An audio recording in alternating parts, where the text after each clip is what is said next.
إن الحمد لله نحمده ونستعينه ونستغفره ونعوذ بالله من شرور أنفسنا ومن سيئات أعمالنا من يهده الله فلا مضل له ومن يضلله فلا هادي له وأشهد أن لا إله إلا الله وحده لا شريك له وأشهد أن محمدا عبده ورسوله أما بعد فأعوذ بالله من الشيطان الرجيم بسم الله الرحمن الرحيم يا أيها الذين آمنوا اتقوا الله حق تقاته ولا تموتن إلا وأنتم مسلمون يا أيها الناس اتقوا ربكم الذي خلقكم من نفس واحدة وخلق منها زوجها وبث منهما رجالا كثيرا ونساء واتقوا الله الذي تساءلون به والأرحام إن الله كان عليكم رقيبا يا أيها الذين آمنوا اتقوا الله وقولوا قولا سديدا يصلح لكم أعمالكم ويغفر لكم ذنوبكم ومن يطع الله ورسوله فقد فاز فوزا عظيما فإن خير الحديث كتاب الله وخير الهدي هدي محمد صلى الله عليه وسلم وشر الأمور محدثاتها وكل محدثة بدعة وكل بدعة ضلالة وكل ضلالة في النار قال الله تعالى فأعوذ بالله من الشيطان الرجيم بسم الله الرحمن الرحيم ولم يلبسوا إيمانهم بظلم أولئك لهم الأمن وهم مهتدون قال النبي صلى الله عليه وسلم كنا مع رسول الله صلى الله عليه وسلم بالجحفة فخرج علينا أليس تشهد أن لا إله إلا الله وأني رسول الله وإن القرآن جاء من عند الله قلنا نعم قال فأبشروا فإن هذا القرآن ترفعه بيد الله وترفعه بأيديكم فتمسكوا به ولا تهلكوا بعده أبدا رواه الطبراني في معجم الكبير. تمام قسم کی تعریف و توصیف بڑائی بزرگی کبریائی اس وحدہ لا شریک خالق کائنات مالک ارض و سما کے لیے ہے جس نے ہمیں اس کائنات کو بنانے کے بعد ہمیں اس کائنات کے اندر مبعوث فرمایا. مبعوث فرمانے کے بعد پیدا کرنے کے بعد اللہ رب العزت نے ہمیں یوں ہی لاچار بے بس ادھر ادھر منتشر بھٹکتا ہوا نہیں چھوڑا بلکہ اللہ رب العالمین ہمیں صراط المستقیم پر توحید کے راستے پر اور ظلم کے اندھیروں سے نکال کر ہدایت کی روشنی میں چلانے کے لیے بے شمار انبیاء کرام کو اس دنیا دار فانی کے اندر اللہ رب العالمین نے مبعوث فرمایا بھیجتا رہا جن میں سے ہمارے آخری جناب عربی مکی و مدنی محمد مصطفیٰ صلی اللہ علیہ وسلم ہیں. بے شمار درود نازل ہوئے انبیاء پر خصوصاً خصوص جناب عربی مکی و مدنی محمد مصطفیٰ صلی اللہ علیہ وسلم پر. برکات مسجان کرام امت محمدیہ کے نوجوانوں ہمنشین ساتھیوں بزرگان دین پیارے بچوں بابا پردہ نشین مائیں اور بہنیں السلام علیکم ورحمۃ اللہ وبرکاتہ. آج اس خطبے کے اندر جس موضوع کو لے کر آپ سبھی کے سامنے حاضر ہوا وہ میرا موضوع اس امت محمدیہ سے تعلق ہے. میں اپنی موضوع کی وضاحت کرنے کے لیے یہاں پر کھڑا ہوں میں، اور میرا موضوع جو ہے وہ ہے مسلمانوں کے زوال کی وجہ، زوال کے اسباب۔ ایسا کیا وجہ ہے، ایسی کون سی وجہ ہے کہ ہم ایک زمانہ تھا جو عروج پر تھے، بلندی پر تھے، مگر ایسا کیا ہوا، ایسی کون سی خطا ہوئی ہم سے کہ ہم آ کر پستی میں گر پڑے، ہم آ کر زوالی میں گر پڑے، کھائی میں آ کر گر پڑے۔ ہر ایک قوم یہ نشانہ لگا کر بیٹھی ہے کہ امت محمدیہ ذرا سا چوک کرے اور اس کو ہم شکست دے دے۔ امت محمدیہ پر ہر ایک قوم نشانہ لگا کر بیٹھی ہے کہ جیسے ہی امت محمدیہ کے پاؤں لڑکھڑائیں ترنت ہم حملہ کر دیں، ترنت اس کو ہم پستی میں گرا دیں، اس کو ہم شکست دے دیں، اس کو ہم ہرا دیں، اس کو ہم پچھاڑ دیں۔ تو ایسی کیا وجہ ہوئی کہ جیسی ہم سے چوک ہوئی اور ہم پستی میں آ کر گر پڑے؟ میرے بھائیوں، کہیں نہ کہیں کوئی فالٹ، کہیں نہ کہیں ہم سے غلطیاں ہو رہی ہیں، کہیں نہ کہیں ہم سے چوک ہو رہی ہے، جس کے اسباب میں ہم اتنے پستی میں آ کر گر پڑے ہیں، اتنے نیچے آ گئے ہیں۔ میرے بھائیوں، ورنہ اللہ رب العالمین اور نبی کریم صلی اللہ علیہ وسلم نے کہا کہ اس امت کے اندر ایک ایسی کتاب ہے جس پر یہ عمل کر لے، یا دیگر کوئی قوم اگر اس کتاب پر عمل کرے، اس کو پڑھے، اس کو سمجھے،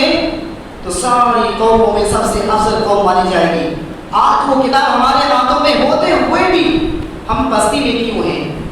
ہم زوالی میں کیوں کھڑے ہیں، ہم عروج پر کیوں نہیں جا پا رہے ہیں، ہم بلندیوں تک کیوں نہیں پہنچ پا رہے ہیں؟ تو کوئی نہ کوئی ایسی اسباب ہے ہمارے درمیان جس کی وجہ سے ہم بلندیوں کو نہیں چھو پا رہے ہیں، جس کی بنا پر ہم بلندیوں تک نہیں پہنچ پا رہے ہیں۔ وہ اسباب کیا ہیں؟ میرے ساتھیوں، بھائیوں میں آؤ، میں آپ کو بتاتا ہوں کہ وہ اسباب کیا ہیں۔ میرے بھائیوں، اگر قرآن اور حدیث کے عدالت میں رکھ کے پوچھو، اس کی کسوٹی پر رکھ کر پوچھو، اگر قرآن سے پوچھو، اے قرآن بتا ہماری زوال کی وجہ کیا ہے، اے قرآن بتا ہماری تباہیوں کی، ہمارے بربادیوں کی وجہ کیا ہے، اے نبی کریم صلی اللہ علیہ وسلم کے عدالت میں رکھ کے پوچھو، اے نبی کریم صلی اللہ علیہ وسلم کیا وجہ ہے کہ ہم برباد ہو رہے ہیں، کیا وجہ ہے کہ ہم تباہی میں ہیں، کیا وجہ ہے کہ ہم اتنی پستی میں آ کر گر پڑے ہیں، کیا وجہ ہے کہ ہم ساری قوموں سے شکست کھا گئے ہیں؟ تو میرے بھائیوں،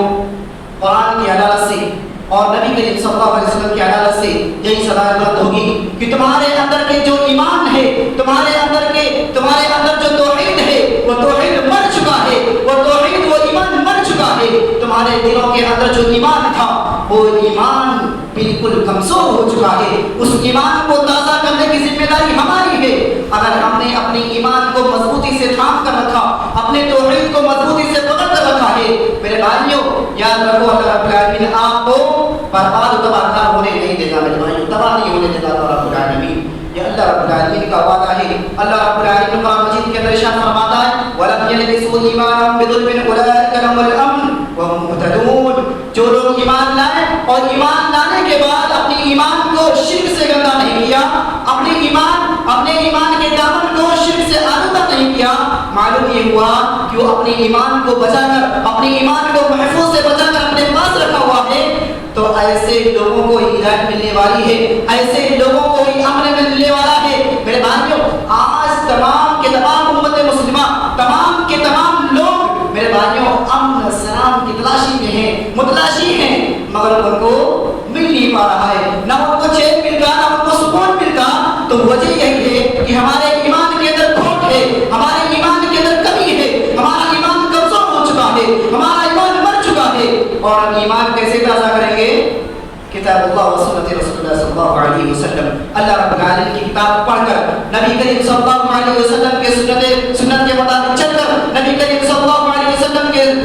سنت کے نقش قدم پر چل کر ہم اپنے ایمان کو مضبوط کر سکتے ہیں، ہم اپنے ایمان کو مضبوط کر سکتے ہیں۔ نبی کریم صلی اللہ علیہ وسلم کہتے ہیں، ہر ایک مومن کو چاہیے